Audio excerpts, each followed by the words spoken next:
ግዛልኝና እንሂድ። ናታንዬ መጀመሪያ ናታንዬ ነው ፍቅር ወይ ማሩን ከገዛልኝ ይሄኛ ታዲያ መጀመሪያ ይኸውልህ ፍቅር በልብ ነው እሺ፣ በቃል አይደለም በተግባር ነው። ልክ ነሽ፣ ግን ፍቅርም እኮ በቃል ይገለጻል አይደል? ስለዚህ በእናትህ አንዴ እሺ ማሩን ከገዛልኝ እሺ ገዛ። ስማ ይልቁንስ ባይሆን እኔ ሻዩ ልክፈል። እኔ አይደል እንዲያመጣሽ አይደል? ወላሂ ነው የምለው ጋሽ ቴዲ፣ ባለፈው እኮ አርግዛ ሰዓት አውዙ ቢላሂ ይላል። ሱቅ ስትጠር እኮ አልገባኝም ነበር። አዎ አርግዛለች። አሁንማ ሞለጇም ደርሷል። እኔ የምለው ጋሽ ቴዲ ከምሬ ነው የምለው፣ ባልየው ተይዟል። እኛም አላወቅንም እንዴ ጋሽ ቴዲ። እዚህ ሱቅ እኮ ስንት ሰው ሲያሙ በድንጋይ ሊፈነክት መሰለኝ። ስንት ሰው ተዋቸው እንደፈለገ ያወሩ። ሰላም ከማን እንዳረገዘች እራሷ ትናገራለች። ወይ ደግሞ ሲወለድ አባቷ ይመጣና እናስተዋውቃቸዋለን። እንዴ ከድር ምን ገዝታ ልናገር ይኸውልህ ጋሽ ቴዲ መጠነኛ ውሃ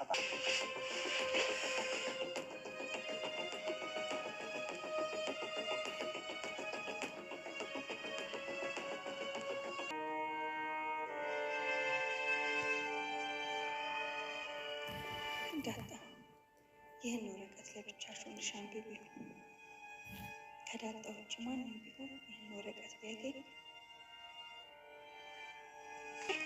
ደግሞ ይኸውልህ እኔ እስካለሁኝ ድረስ ይህን ነገር እንዳትሰጣት፣ እኔ ከሌለሁኝ ብቻ ይህን ትሰጣታለህ። ደግሞ እንግዲህ ሰላም ለልጇ ለዳጣ ደብዳቤ ጽፋላታለች። እንግዲህ ሰላምዬ በሰላም ወልደሽ የምትመጪ ያድርግሽ። ፈራች የሚፈጠር ነገር ስለማላቅ ለሰላም ይሄንን ደብዳቤ ስጥልኝ ብላ ነው ደብዳቤ ጽፋ ለናታን የሰጠችው። ናታንም እንግዲህ በጥርጣሬ ምንድነው ሰላም ይሄ ደብዳቤ ለምንድነው ለዳጣ አደራ የተሰጠኝ ለምንድነው በቃ ግራ ገብቶታል። ማለትም እንግዲህ ለምንድነው እያለ ማለት ነውና እንግዲህ ሰላም ለዳጣ እናቷ መሆኗን የምታውቀው ዳጣና ደረጀ ብቻ ናቸው እዛ ግቢ ውስጥ፣ ሌላ የማቅ የለም። ሁለተኛ ደግሞ ኤቢ ጠርጥራለች ማለት ነው። ኤቢ ሰላምና ዳጣ እናትና ልጅ እንደሆኑ የሆነ ነገር እንዳለ በጣም ጠርጥራለች። ከዚያም እንግዲህ ለናታን የተሰጠው ይሄ ሚስጥር ደብዳቤ ለምንድን ነው ሰላም ዳጣን ስለሚወዳት ዳጣን በጣም ስለሚወዳት እያየች ነው። ሰላም እንግዲህ ደስተኛ ናት። ናታንዬ ሰላምን ተወዳት የለም ወይ ምናምን ብላ ጠይቃ ነው የሰጠችው። ዳጣን ተወዳት የለም ወይ ብላ እኔ የሰጠችው። እንግዲህ ናታን ይሄን ደብዳቤ በስነ ስርዓት ለማስቀመጥ እየሞከረ ነበረ። እቺ ኤቢ ደግሞ ምንድነው የሰጠች ሰላም እያለች በር ላይ ተለጥፋ እያዳመጠች ነበረ ምን እንደሚባባሉና ተከትላ መታ ክላሱ እዚህ ጋር እያዳመጠች ነው።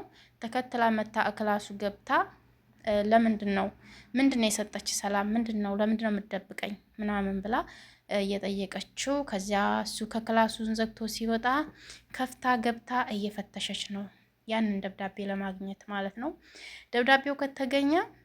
ደብዳቤው በኤቢ እጅ ከተገኘ የቤቱ ምንቅርቅሩ ነው የሚወጣው ማለት ነው። በቃ ወይዘሮ ማርታም አቶ ደረጀም ውሃ ሁሉም ነገር በቃ ሁሉ ቤተሰቡ ይበጠበጥ ይሆናል፣ አይታወቅም። ለምን ይሄንን ያክል አመት ሰላምንና ዳጣን እንደዚህ ደብቀህ ቤት ውስጥ አስቀመጥህ ብላ ማርታ ለምንስ ይሄንን ያህል አመት ልጅ እንዳለች ሳትነግረኝ ብላ ብዙ ነገር ሊዳረጉ ይችላሉ። ማንም ሴት የማይወደው ነው፣ ሴትም ሆነ ወንድ የማይወደው ነገር ነው የተደረገው። ደረጀ ትክክል አይደለም። በአንድ ጎኑ ልጁን እቤቱ አንጥቶ ማሳመንት ማለቱ እናትና ልጅ ማስተዋወቁ ጥሩ ሲሆን እንደኔ ሰላምን ከዛ ከቤት ከሰራተኝነት አውጥቶ ቤት ተከራይቶ ዳጣን እና ሰላምን አስተዋውቋቸው እናትና ልጅነታቸውን አስተዋውቆ አከራይቶ ቢያስቀምጣቸው ብዬ ነው የኔ ሀሳብ ማለት ነው። በቃ በውጭ ቢያስቀምጣቸው ሚስትየዋ ማርታ የሰማች ጊዜ ትስማ እንግዲህ በቃ ከሌላ ልጅ እንደወለደ የሰማች ጊዜ ትስማ። አሁን እዛው ቤት ውስጥ የወለደላትን ሰላምንና እናትና ልጅን እዛው ቤት ውስጥ አሁን ተቀምጦ ማርታ ብትሰማ ሚስቱ ምን አይነት ትልቅ ጸብ ነው የሚፈጠረው? መሰማቱ አይቀርም፣ መታወቁ አይቀርም። ዳርዳር እያለ ነው። እኔ በጉጉት ነው የምጠብቃቸው፣ ግን ለምን እንደው አላውቅም። በቃ አሁን እየተከታተልኳቸው ስመጣ በጉጉት እየጠበቅኳቸው ነው። አቶ ደረጀም በቃ በጭንቀት ተውጧል። ጭንቅላት ውስጥ የሆነ የሚያስለፈልፈው ነገር እኮ ውሸት፣ የተደበቀ ውሸት ስላለው ነው ውስጡ። በቃ ማርታን የዋሻት ነገር ስላለ፣ ሚስቱን የዋሻት ነገር ስላለ፣ የደበቃት ነገር ስላለ ይንጣጣል። አሁን የተረገዘው ልጅ ከማን ነው ተብሎ ታሳውቀን እያለ ነው። የተረገዘው ሰላም ያረገዘችው ከሱ ነው የሚሆነው። እንግዲህ ምጥ ሲይዘኝ ነው የምናገረው ብላለች። ሰላም ትናገራለች። መናገሯ አይቀርም። ደረጀ እንግዲህ መዋረዱ አይቀርም ማለት ነው። እና ከድር ራሱ ሰራተኛችሁ አርግዛለች አሉ ምናምን ብሎ ነው የጠየቀው ማለት ነው። እና ከድር ራሱ እኔ ስሰማው እያሳቀኝ ነበረ ማለት ነው። እንዲህ አንድ ሰራተኛ ስታረግዝ ምንድን ነው የሚባለው ምናምን እያለ በቃ ከማን እንዳረገዘች ምንድን ነው። አባቱ ግን ታውቋል። አባቱ ተይዟል። አባቱ ገና አልተያዘም። ያው እንግዲህ ምጥ ላይ ስትሆን ትናገራለች። ደረጀ ላይ እንደሚጣል እርግጠኛ ነኝ። እኔ ደረጀ ነው ብዬ ነው እንትን ምለው ግን ብዬ ነው ምለው። ማለትም ሰላም ከቤት ወጥታ አታውቅም። ይችል ልጅ ከግቢ ወጥታ አታውቅም። ከየት መጣ ከየት አረገዘች እያሉ ነው የጠረጠሯት። እና እንግዲህ እሱ ነው እዛው እንደለመደ። ሁለተኛ እንግዲህ ወንድምሽ ነው ብላ ነው ደብዳቤውም ላይ የጻፈችው። የተረገዘውም ወንድምሽ ነው ሰላምዬ፣ ዳጣዬ ልጄ እኔ ስወልድ ወይም ምጥ ላይ ስሆን እነግርሻለሁ፣ አሁን አልነግርሽም ብላ ነው ደብዳቤው ላይ የገለጸችው። ያው እንግዲህ ጉድ ይወጣል ማለት ነው። ገና እንግዲህ የሰላም ነገር አላቅም። ሰላምዬ በሰላም ወልዳ እንድናያት ያድርገን። ኤቢ የቤቱ በቃ ሰላምንና ዳጣን ካላስመረመርኩ እያለች ነው። ጠርጥራለች፣ በቃ ጠርጥራለች በጣም እንግዲህ ናታንና ዳጣ ደግሞ እንደሚጋቡ ነው እንደሚወዳት በቃ ፍቅር ከሷ ጋር እንደሚወዳት ከሷ ጋር መኖር እንደሚፈልግ በቃ ይዤሽ እጠፋለሁኝ ያለበት ደረጃ ድረስ ነው የደረሱት። ኤቢን ወይም አቢጌልን አይወዳትም። አቢጌል እንግዲህ በጣም ተወደዋለች፣ ይቺ ኤቢ የምትባለው ማለት ነው። እሱ ደግሞ አይወዳትም። ወንድ ልጅ እንግዲህ ካልወደደ አልወደደም ነው። ሴትም እንደዛው ነው ለነገሩ፣ ካልወደደ አልወደደም። ማንኛውም ሰው ቢሆን ወንድ ልጅ ብቻ አይደለም። ስለዚህ እንግዲህ ተጋብተው እናያለን። ሰላም ደስተኛ ናት ናታን ብታገባላት ልጇ ዳጣ ማለት ነው። ዳጣም በቃ አይታትን ማጠግባት ናት። አሁን ላይ በቃ እናትነት በቃ ስለ እናትነትም እየጠየቀቻት ነበረ ሰላም። ዳጣዬ እናትሽን ቆይማ ምን ያክል ነው የሚሰማሽ? እናትሽን ብታገኛት ምንድን ነው የሚሰማሽ? እናትሽን ብታገኛት እንዴት አድርገሽ ነው የምታቅፊያት?